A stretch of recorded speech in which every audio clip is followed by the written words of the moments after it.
Olunaku lw'eggulo Sipiika wa Paalamenti Nnaalongo Anita Annette Among n'ababaka abalala balambudde omulimu gw'okuddaabiriza ekisaawe kya Mandera e Namboole okusobola okumanya bwe gutuuse, nga Sipiika Among yasiimye ab'ekitongole ekizimbi mu ggye lya UPDF olw'omulimu amakula gwe bakoze. Wabula ono yeemulugunya ku bbaasi za kkampuni ya Pioneer ezaakwamira mu kibangirizi ky'ekisaawe kino era n'alagira zijibweewo bunnambiro okusobozesa omulimu okuggwa obulungi. I want you to have the scrap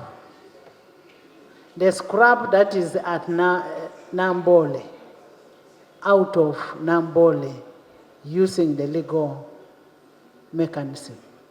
Can we have that scrap out of that? Ng'asinziira mu lutuula lwa Paalamenti leero, Kamisona wa Paalamenti Honorable Mathias Mpuuga Nsamba awadde alipoota y'ebyo bye baazudde mu kulambula ekisaawe kino, ng'ono ategeezezza nti omulimu okusinga guwedde, wabula ekyalo ekizibu ze bbaasi za Pioneer ezaakwamira mu maaso g'ekisaawe kw'ossa n'ekifo abakungu we balina okutuula ekyetaaga okutereeza. So far been able to provide all the required finances for phase 1 at this stage, albeit with some delays, which is largely the responsible for the current crisis that necessitated the direct intervention of Parliament. Interim, the Minister for Sports must ensure that supervision of the contractor is enhanced, especially to ensure delivery of the outputs on the agreed timelines. In the meeting, Honourable Speaker, we agreed to a worker frame with very strict timelines of delivery and installation of what is available and being demanded.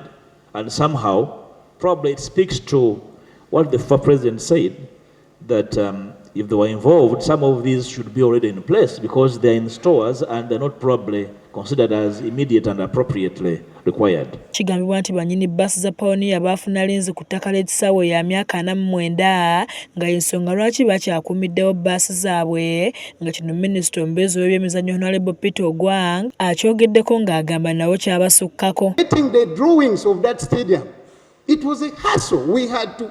Fortunately, Ramson is here.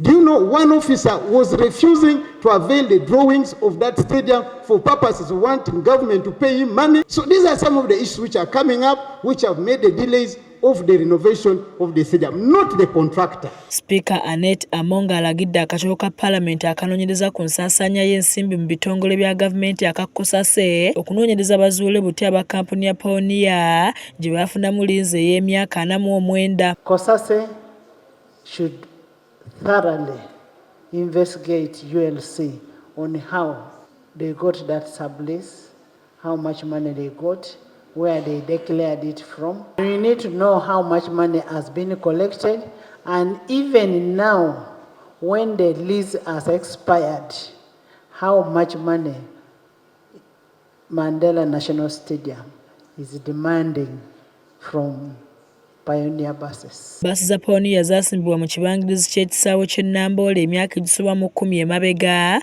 nga n'okutuusa kati zikyaliwo, nga zituuse n'okukaddiira awo olw'enkuba n'omusana ebizikuba buli lunaku. Matiya Sekanjako yakusakidde eggulire lino ku lwa KSTV aga leero.